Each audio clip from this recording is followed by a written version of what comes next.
Salut à tous et bienvenue à nouveau mes amis sur cette série de vidéos sur les modes castrales. Et cette fois-ci, je vous emmène à la découverte de la basse-cour. On a vu un peu le contexte historique la dernière fois. Là, je vous le rappelle, donc on se situe plutôt au XIIe siècle, puisque l'intérieur du donjon, plutôt de la tour maîtresse qui est tout en haut, ou de la grande tour, est faite sur le modèle des chroniques du curé d'Ardres. Et on a, vous le verrez, un certain nombre de bâtiments à l'intérieur de cette basse-cour. Je vous propose de découvrir aujourd'hui. Alors, les portes sur les modes castrales sont en général inspirées justement du castrum romain. C'est un endroit qu'on a toujours renforcé puisque à la fois s'y présentent souvent les ennemis pour en percer l'éventuelle fragilité, mais également c'est l'endroit par lequel on entre dans un lieu de pouvoir. Et en général, ce lieu de pouvoir, il est marqué par un passage rituel qui est la porte. Et ce passage-là, il doit être le signe du prestige. J'ai dans les sources d'inspiration de ce monde-là, à mon actif encore Jean Mesqui, qui est un grand monsieur, c'est un castellologue, n'était pas du tout historien au départ, mais ingénieur, et qui s'est penché toute sa vie, qui continue de faire des conférences d'ailleurs sur le sujet, sur les châteaux, et a écrit des ouvrages brillants sur la question. Et pour faire cette barbacane, finalement, c'est déjà une barbacane que j'ai faite là, je me suis inspiré de quelques-uns de ces éléments sur ce que l'on sait des portes au XIe et XIIe siècle.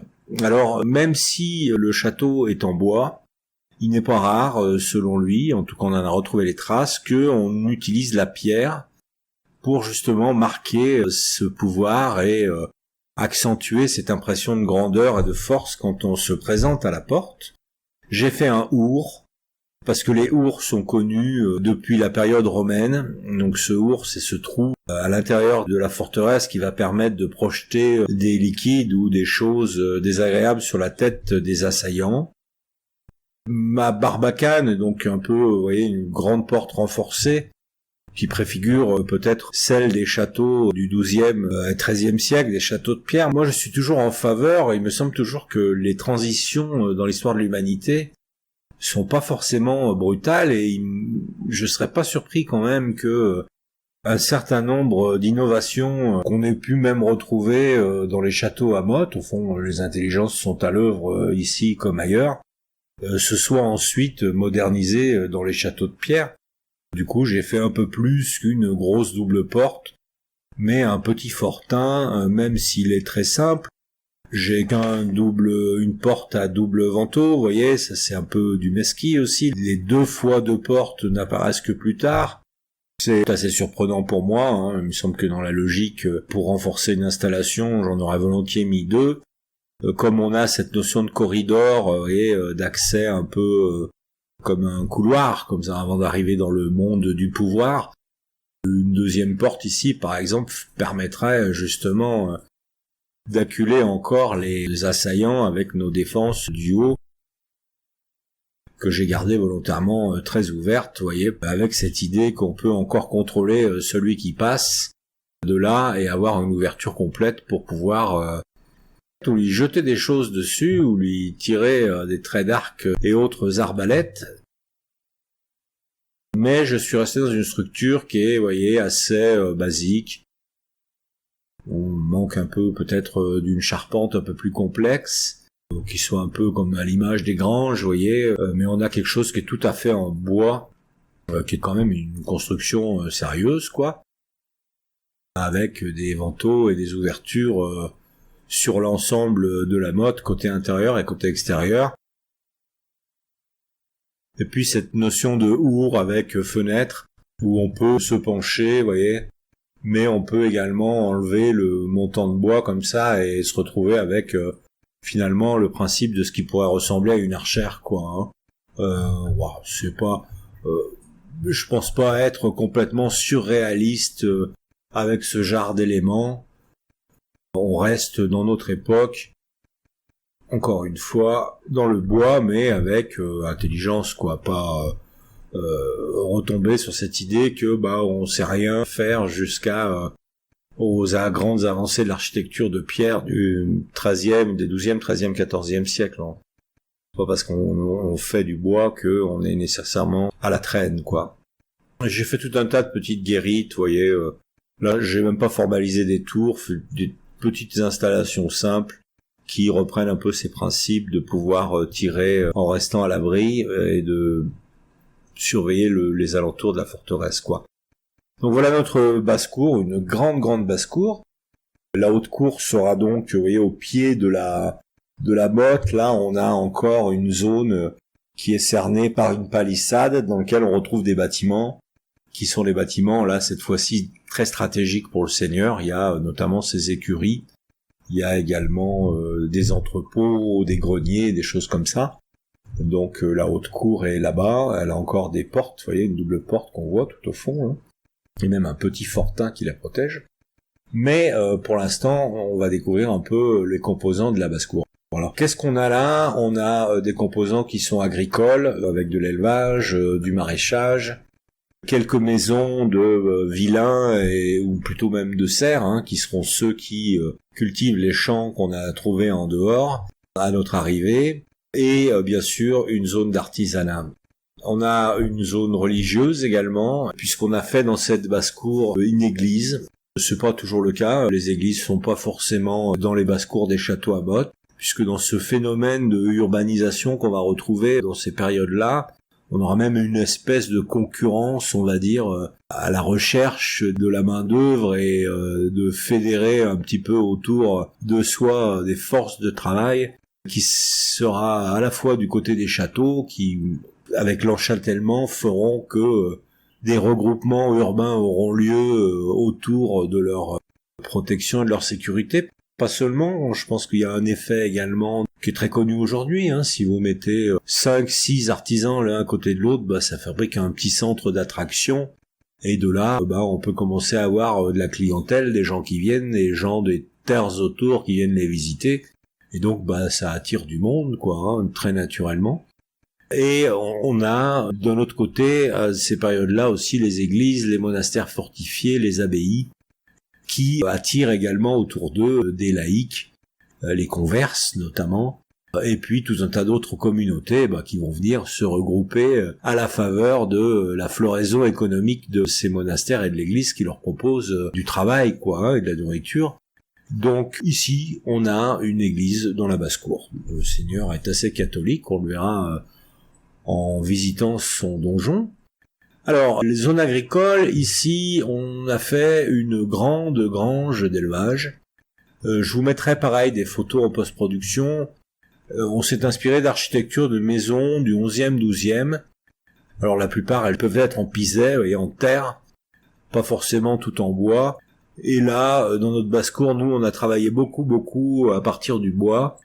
On a même réduit volontairement les colombages pour avoir cette impression de vraiment d'époque reculée. On est presque à la transition, on va dire, du monde franc de l'an 1000 et de ce que sera le Moyen-Âge du 12e, 13e et 14e siècle, quoi. Alors ici, on a fait une grange d'élevage à bovins, des grands animaux, parce que c'est quelque chose qu'on connaît au Moyen-Âge. Vous voyez, donc on a repris cette idée qu'on trouve souvent que la grange ou la maison paysanne de ces siècles-là, les gens y vivent au milieu des bêtes, quoi, hein, il n'y a pas de séparation. Et même si là on a fait un feu, on se sert de la chaleur des bêtes pour ne pas avoir froid la nuit, quoi. Un petit abreuvoir ici, quelques montants pour pouvoir y accrocher quand même les vaches, puis qu'elles se sauvent pas ou qu'elles viennent pas vous chatouiller les pieds pendant que vous dormiez. Un lit familial qui pourrait très bien accueillir la famille et les enfants, quelques enfants. Alors là, on a un ébéniste dans le coin, donc on a fait des lits. On peut imaginer que ça soit une couche de paille également, quoi. Tout ce qu'il faut pour cuisiner, une petite table à manger, quelques tonneaux pour y stocker des victuailles. Et puis on a même fait un petit étage en dessus pour la paille. On fera tomber comme ça, on entreposera, qu'on pourra faire tomber le fourrage directement aux animaux. On pourra imaginer là que si c'est plein de paille, on est encore un garçon de ferme ou deux qui y vivent. Hein. L'installation est assez grande pour ça. Une grande grange donc de bétail, avec ses appentis, ses dépendances, un petit peu de rangement ici, son jardin hein, qu'on prend le temps de cultiver pour faire face aux périodes de disette. Et là, grand privilège de cet endroit qui regorge de sources et d'eau, bordé par ces deux rivières, vous vous souvenez. Ici, on a même un étang pour pouvoir abreuver les bêtes, ce qui permettra, en période de tension, de les maintenir dans l'ensemble de la basse-cour. On pourrait même imaginer que, quand on les sort pas dans les champs autour, elles soient là en train de brouter, il reste largement suffisamment d'herbe, et c'est pas un endroit qui est très très très peuplé encore, pour que les bêtes y courent en tous sens. Hein. Donc là, les vaches, plus loin, on a une bergerie là-bas avec élevage d'animaux un peu plus petits, peut-être même des poules. Faut s'imaginer ici, sans doute, quelques animaux qui courent un peu partout. On est dans un monde qui est encore vraiment à la transition de l'urbain et de l'agricole, ici.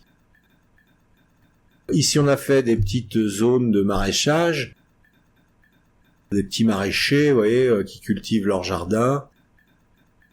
On s'est même fait quelques petits estancos pour qu'ils puissent vendre éventuellement des légumes à d'éventuels visiteurs ou passants qui viendraient circuler dans cet endroit, soit pour y bénéficier de l'artisanat, soit pour y faire commerce.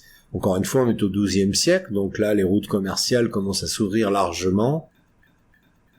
Et la mode castrale, justement, on l'a fait dans cette idée. Quand il n'y a pas d'invasion, c'est pas non plus toutes les 3 minutes, hein, même s'il y a des zones qui sont à forte tension. On a quand même des moments de tranquillité où on peut prospérer et faire du commerce, quoi. Alors, ici, je vais vous montrer quelque chose assez rapidement pour aborder la question de la conservation au Moyen-Âge. J'ai fait ce qui pourrait être un peu l'ancêtre de nos frigos, et qu'on appelait à l'époque un silo. Alors un silo en général, ça a plutôt la forme d'une amphore, vous voyez, c'est un cône interverti avec un tout petit goulot. Là on compose bien sûr avec les pièces à notre disposition. C'est en général recouvert d'une couche de pierre ou de céramique pour l'isoler de la terre. Ça peut faire, quand c'est individuel, 60 cm à 80 cm de profond. C'est un tout petit goulot, en général circulaire, on n'a même pas besoin de s'embêter à faire des charnières comme je l'ai fait là. Mais encore une fois, pour les exigences du moteur qu'on utilise de Médiéval Ingénieur, c'était plus simple de le faire comme ça.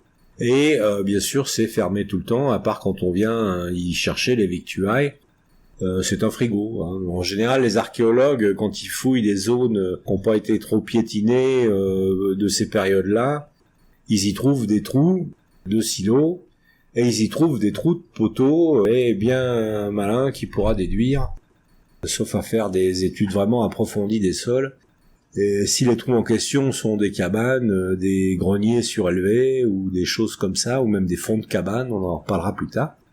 Mais en tout cas, une certitude, c'est que la conservation au Moyen-Âge, c'est par les silos individuels comme ça, qu'on trouve à côté de certaines maisons, ou même collectifs et villageois, de silos qui sont là pour engranger des aliments. On peut supposer même qu'on les spécialisait, pourquoi pas, pour pas tout mélanger dedans, mais en tout cas, voilà, ils sont là dans notre mode castral pour témoigner de ces aspects de conservation. On a même fait ici des latrines, vous voyez, toujours là pour faire la nique à ces concepts de non-hygiène du Moyen-Âge. On sait aujourd'hui très bien que le Moyen-Âge était plus hygiénique que la Renaissance. Et d'ailleurs, là, je vous renvoie, pareil, à Jean Mesquis sur la question, notamment des facilités des toilettes dans les châteaux, avec des choses très très avancées dès le XIe siècle. Ouais, pour voir un peu l'intérieur d'une petite maison comme ça, qui a l'air toute petite, on a quand même de quoi mettre une famille, un nouveau-né, quelques enfants en bas âge, et un petit feu, et puis de quoi y vivre, quoi, une petite table. C'est chiche, mais ma foi, il y a à manger, il y a suffisamment à boire, Et puis l'opulence d'avoir un jardin, peut-être n'en faut-il guère plus pour être heureux avec la protection, là. On imagine d'un seigneur qui soit clément. Peut-être espérons même un seigneur franc, sans forcément être normand, qu'il soit un peu clément et bon et loyal avec ses gens. Alors ici on a la deuxième petite grange qui est beaucoup plus petite que l'autre. Ce serait plus destiné celle-ci à des moutons peut-être. Vous voyez, on a mis de la paille et pareil, on retrouvera ici notre idée du lieu de vie qu'on a à peine séparé, en tout cas surtout pas avec des murs pour pas isoler de la chaleur des bêtes. On peut avoir ici quelques enfants qui dorment aussi dans la paille, ou même un garçon de ferme, encore une fois. Mais voyez, une petite grange du Moyen-Âge, une petite bergerie, comme on en trouvait à l'époque. Alors on a fait un puits, un joli petit puits, qu'on a chemisé très profond, vous voyez, chemisé en pierre même, avec l'eau qu'on est allé chercher tout au fond. On a fait un vrai clin d'œil dans cette mode castrale, dans son ensemble, à la présence de l'eau. C'est pas innocent, on l'a fait parce que l'eau, c'est justement l'élément qui lutte contre le feu. Or, le feu est un ennemi de la mode castrale, puisque c'est même réputé être lui qui l'a détruit, enfin qui a en tout cas encouragé dans la plupart des zones à ce que les seigneurs les fuient pour se construire des châteaux en pierre, ou alors les renforcent avec de la pierre.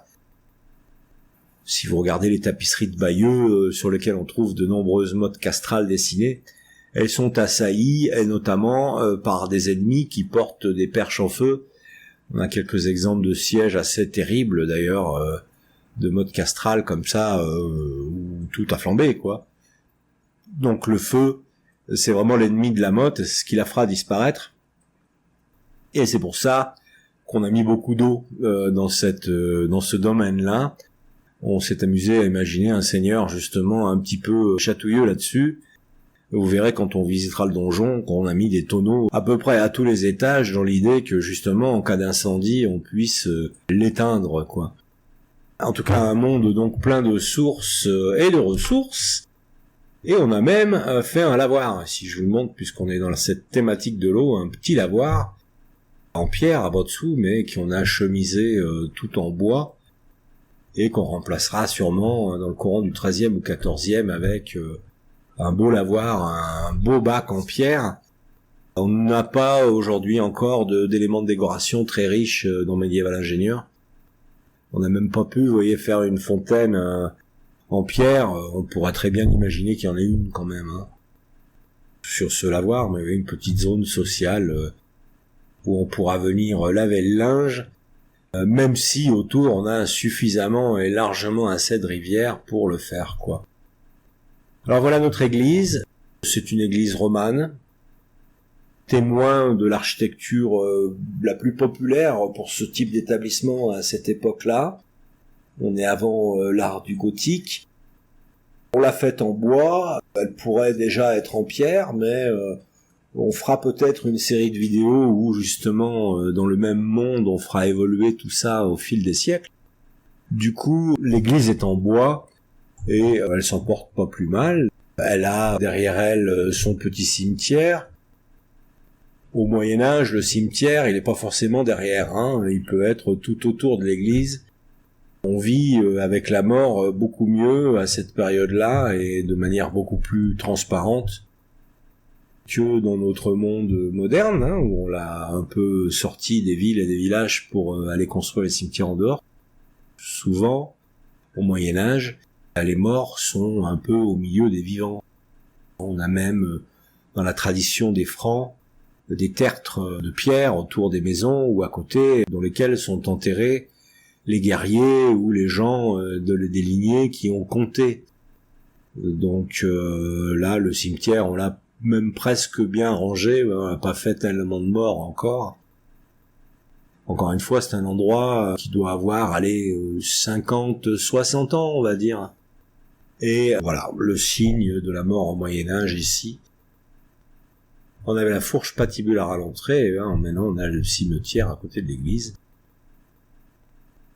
Je l'ai pas meublé encore, cette église, je l'ai pas fini, mais peut-être que ça permet un peu mieux comme ça de se rendre compte de ce que c'est que l'architecture, des formes et des volumes à l'intérieur d'un ouvrage de ce type. Il y a, bien sûr, il manque les poutres, certainement quelques poutres de soutènement au centre là, et puis là où je me trouve, on n'a pas les escaliers qui montent dans le transept, etc. Mais voilà, ça permet de voir un peu le volume, c'est quelque chose de très grand. Hein, elle est faste cette église, on sent que le curé ou est très proche du Seigneur ou proche de son église pour avoir eu autant de main d'œuvre pour l'aider à construire sa belle église. Et il se trouve, ce curé, ici. Vous voyez, c'est son petit presbytère, sa petite maison, avec, comme dans la légende, le jardin de curé.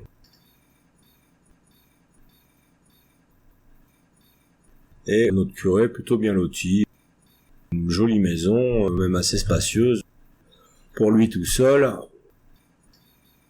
Bon, à l'époque, 11e, 12e, je suis pas sûr que les curés vivent toujours tout seuls. Mais voilà, là je l'ai fait célibataire. Ici, on a un silo, un grenier surélevé, dans lequel on va pouvoir imaginer ranger des sacs de blé, des sacs de provisions, tout un tas de choses, des tonneaux de conserve, qui sera plutôt là un endroit mutualisé pour tout le village, vous voyez. Il est assez grand, donc c'est plutôt un silo pour la basse-cour. Et là, on a fait un champ de tournoi pour chevaux nains. Non, je plaisante, on a fait ici une place qui est destinée à accueillir les duels judiciaires. Alors, le duel judiciaire, qu'est-ce que c'est ? C'est une des formes de la justice médiévale, c'est pas la seule, hein, il y a d'autres formes de jugement. Mais comme c'est une coutume qui est assez prisée dans ces périodes-là, j'ai trouvé intéressant de lui trouver sa place dans cette basse-cour. Alors le duel judiciaire, c'est l'acte par lequel on demande le règlement d'un conflit par un duel et dont le jugement, finalement, ou l'issue, sera décidé par Dieu. Alors on peut ou non se faire représenter par des champions, on peut se battre soi-même, et il transcende les conditions sociales, ce duel. Alors les autorités ecclésiastiques l'ont souvent condamné de manière officielle, mais il se trouve qu'en lisant quelques articles sur Persée notamment, sur la question, on tombe sur des textes qui nous expliquent que finalement, c'est le compte rendu d'une abbaye notamment, qui montre très clairement que les religieux, quand ils n'étaient pas dans les hautes autorités, les hautes sphères de l'Église, étaient assez partie prenante de ces duels, en tout cas n'en étaient pas désintéressés, et ne les désapprouvaient pas forcément. C'est-à-dire pourquoi on a mis cette place dédiée aux duels à côté de l'église et non loin de la haute cour, puisqu'on a ici la tribune où le Seigneur pourra venir contempler ou voir le résultat de ces duels, et l'église non loin pourra aussi y jeter un œil. Du coup, vous voyez, c'est un endroit qui est dédié à la justice, à cette forme particulière de justice qui s'exerce à travers le duel judiciaire. On a une autre forme de justice qui sera sûrement jugée là-haut dans le donjon, dans une salle qu'on a aménagée un peu multifonction, mais qui pourrait avoir également cet effet. Bien sûr, les criminels qu'on pend pour les avoir pris la main dans le sac n'ont pas forcément droit au duel judiciaire. Hein. Donc c'est vraiment on va dire qu'un clin d'œil à cette forme de justice qui est faite ici.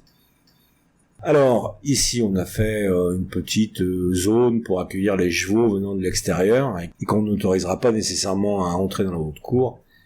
Et une petite cahute pour un éventuel laquais qui prendra la pièce pour garder les chevaux des étrangers et garder un œil dessus. Voilà pour la partie religieuse et agricole, et nous entrons maintenant dans la partie un peu plus artisanale. Alors, les modes castrales, quand on en dénombre les fouilles, on n'a pas toujours dedans de four banal pour le pain, qui est sujet à taxation, comme on le sait tous maintenant, hein, le seigneur prélève un droit d'impôt sur la cuisson du pain. Elles ont pas toutes des forgerons, et le travail du fer n'est loin d'être répandu dans toutes les modes castrales. Mais on a aussi d'autres exemples, par exemple dans l'an 1000, les fameuses fouilles du lac de Paladru et de Charavine, où on a une toute petite communauté qui est même pas encore aussi grande que celle-ci, et dans lequel on retrouve 3 forgerons, des tombereaux d'artisans, de l'instrument de musique, du travail sur os, que sais-je encore, de la peau, de la tannerie. Du coup là, sur notre lieu, on s'est pas tellement privé. Et on a fait quelques bâtiments, dont certains préfigurent d'ailleurs, où nous compte un peu de l'évolution possible de cette mode castrale en termes économiques. Donc voilà un four banal, avec les tables pour disposer le pain. Ici, le tenancier, il dort également, il y a son logement, et avec son épouse, pourquoi pas, et ses enfants. Il est en pierre, on l'a fait assez grand, assez fort, parce que c'est un symbole aussi finalement, hein. Le pain au Moyen-Âge, c'est quand même un aliment assez important. Il a sa réserve de feu, etc. À côté, on a fait un forgeron, métier clé, hein, pour la vie d'une forteresse comme ça, hein, que ce soit pour les chevaux, pour l'armement, pour les outils des paysans. Si on a à le faire, on avance quand même plus vite un petit peu dans tout, puis on n'est pas obligé d'aller le chercher ailleurs. Du coup, ce forgeron-là, il est assez privilégié. On avait même hésité un peu à le mettre dans la haute cour, vous voyez, parce que c'est un métier qui est tellement clé finalement, le métal à cette période-là. Et on lui a fait une maison bien spacieuse dans laquelle il vit également. Et on l'a même fait un atelier qui ferme, vous voyez, avec pignon sur rue, de façon à pouvoir vendre ses outils, ses réalisations, ses armures, pourquoi pas ses armements, aux éventuels visiteurs ou aux habitants de la mode castrale, hein. Donc voilà notre forgeron. À côté, on a fait une maison dans laquelle on n'a rien mis pour l'instant. C'est pas faute de le vouloir, mais c'est plutôt faute de décoration, on va dire. Alors, on va en profiter pour la remplir de 2 manières imaginaires. La première serait un éventuel magasin de tissus, cuir et autres peaux. Puisqu'on a 2 rivières, ce serait pas surprenant qu'on ait une tannerie dans ce secteur-là, et donc que les produits de la tannerie soient exposés ici, ou même d'autres tissus d'ailleurs. On pourrait également avoir de la marqueterie, j'en profite pour en parler, parce que c'est les résultats d'une fouille archéologique récente sur une mode castrale, où on retrouve tout un artisanat riche autour de l'os. Alors ça va du peigne en os, de la broche, de l'objet décoratif, à des décorations complètes faites de ce matériel, et pourquoi pas même des instruments de musique d'ailleurs, des flûtes en os, des choses comme ça.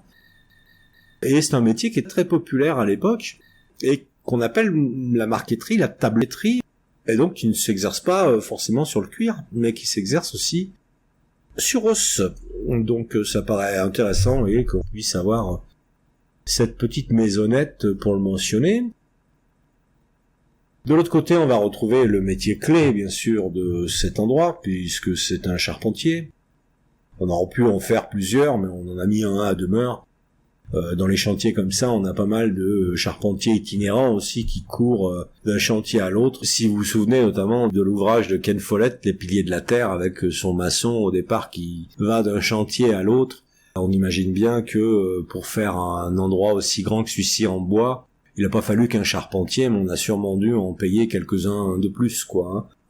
En tout cas, il en reste un à demeure, qui pourrait se retrouver relativement sollicité au vu de l'ensemble de l'installation de bois, que ce soit pour réparer ou pour fabriquer de nouvelles extensions, et une belle place en début de basse-cour pour ce charpentier.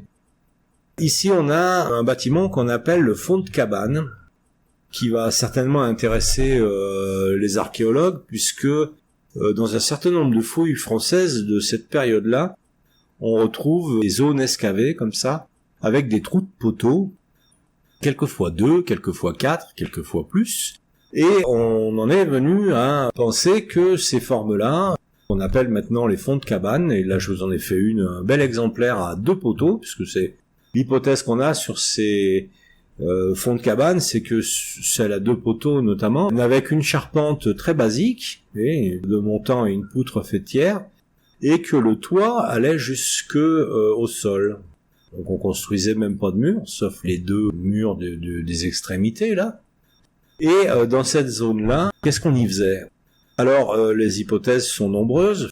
Il faut savoir que des fonds de cabane, on en trouve jusqu'au XVIIe dans certaines cités minières. C'est aussi comme ça qu'on a pu déduire en archéologie les découvertes sur le Moyen-Âge. On y trouvait dans ces fonds de cabane plusieurs fonctions. La vocation artisanale, peut-être des zones dans lesquelles les artisans venaient travailler quand il faisait vraiment très très froid l'hiver, pour être protégés du froid, parce qu'on est protégé par la terre. Du coup, là, vous voyez, je suis pratiquement immergé totalement. L'entrée est toute petite, mais une fois dedans, je tiens largement debout et la grande partie de mon corps se retrouve protégée par la terre, du froid et des vents, etc. De l'hiver. Donc peut-être des zones multivocationnelles artisanales, peut-être des zones dans lesquelles on mettait des métiers à tisser, puisque la hauteur permet justement de favoriser l'installation d'une telle chose, d'un tel métier à tisser. Alors si notre petite maison d'en face était une maison de tannerie tissu, on pourrait imaginer qu'ici les femmes viennent y tisser avec cette vocation-là. On a encore une vocation de conservation, peut-être on pense, mais les analyses des sols aujourd'hui n'ont pas permis encore de l'établir, à que je sache. Donc une espèce d'intermédiaire entre le silo et le grenier surélevé finalement, où on se sert de la fraîcheur de la terre pour conserver. Et encore une vocation sociale, soit peut-être un bâtiment dans lequel l'hiver on venait faire des veillées un peu villageoises, ou même les femmes entre elles, pour passer un petit peu de temps avec peut-être un feu au milieu, à se raconter de belles histoires. Et ça sera intéressant de penser que, effectivement, ça puisse être aussi un lieu, pourquoi pas à toute vocation, d'ailleurs artisanale la journée, et puis à la faveur de certaines veillées ou certains événements, accueillir des veillées villageoises et une vie sociale du village. Ce sera intéressant de le penser. J'ai pas trouvé aujourd'hui, en tout cas j'en ai pas la connaissance, de la présence de l'équivalent de ce qu'on pourrait appeler une maison communale au Moyen-Âge. Donc s'il y avait un lieu dont c'était la vocation, ça serait drôle de penser que ce petit fond de cabane que j'ai reconstitué puisse en être un, quoi. Alors, sortons de notre petite cabane et continuons notre petite visite. Ici, nous avons fait un ébéniste, pendant du charpentier, vous voyez, on a quasiment dû raser toutes les forêts autour de cette motte pour la construire, tant elle emploie de bois. Mais comme elle commence à avoir plusieurs habitants, et puis qu'on imagine que avec cette espèce d'effet d'attraction qu'elle doit créer sur les paysans environnants, dont elle devient finalement un nouveau point de référence, on a un endroit où beaucoup d'artisans sont groupés, où il y a même des produits agricoles, mais où peut-être on va même pouvoir venir commercer soi-même. Pourquoi pas avoir un de ces métiers d'artisanat évolué comme l'ébénisterie, des chaises, des lits, des tables et autres fournitures de bois. Donc voilà notre ébéniste. Et en face, on a fait, là c'est pareil, un tribut qu'on voulait absolument faire aux artisans potiers et céramistes du Moyen-Âge. Parce que la céramique et la poterie, dans la vie du Moyen-Âge, c'est quelque chose de très important. On cuit les aliments souvent dedans, on s'en sert à table, on s'en sert en décoration. Alors là, pareil, avec toute l'eau qu'on a autour, on va essayer de supposer qu'on a aussi beaucoup de terre argileuse. On a ramené ici de l'argile rouge, vous voyez, qu'on a même mélangé ou qu'on va mélanger pour certains alliages avec du sable. Notre four, c'est un four comme on en trouve depuis le haut Moyen-Âge. Il a son foyer enfoui. Entre le foyer et le corps du four, on a souvent une plaque d'argile, et non pas de métal comme ici troué. La chemise du four, le corps du four, ici est en pierre. On suppose qu'il serait plutôt en terre, en brique réfractaire ou en brique normale, mais bon, il pourrait très bien être en pierre. Quelques-uns de ces fours médiévaux ont déjà un chapeau, on va dire, avec une cheminée. D'autres sont ouverts de façon à ce qu'on puisse y déposer, souvent dans l'ordre, les plus grosses pièces, et puis avec des tréteaux ou d'autres installations, y jucher les plus petites pièces, jusqu'à monter tout en haut du four, qu'on recouvrira alors de briques de terre ou toute autre matière isolante en ménageant une cheminée, et on lancera alors la cuisson. Ici on a un four qui est très très grand, pour une fournée bien plus que familiale, ce qui nous laisse à penser, et d'ailleurs on a fait, vous voyez, les petits entrepôts derrière là qui sont dédiés, que notre mode castral se distinguera bientôt et rayonnera économiquement également par sa céramique, au-delà même de son propre territoire. Et donc on essaye d'imaginer dans la naissance comme ça d'un château, la ville, le village qui bientôt, ouvert sur le monde déjà, pourra y commercialiser ses offres et ses produits, quoi. Donc voilà, la céramique. Alors on n'a pas, vous voyez, on a un corps de mode qui est assez simple, hein, on n'a pas multiplié les artisans, on les a même pas encore mis en concurrence. On a beaucoup de zones de verre, nos petites maisons de vilains là, ou de serfs qui exploitent à l'extérieur les champs environnants. On en a encore 2 autres là-bas. On a très peu, pour l'instant, dans cette structure, de maisons d'improductifs, on va dire, hein. Chacun a sa vocation. Mais on est encore dans une zone très rurale. L'herbe a encore sa place et son mot à dire. Et c'est comme ça qu'on a voulu marquer également l'ancêtre de ce château fort, qui est ici en zone rurale, et dont l'appartenance à la ruralité n'est pas reniée. Même, elle vit en harmonie avec, quoi. On n'est pas encore dans la structure la ville et la campagne, mais tout est un peu mélangé.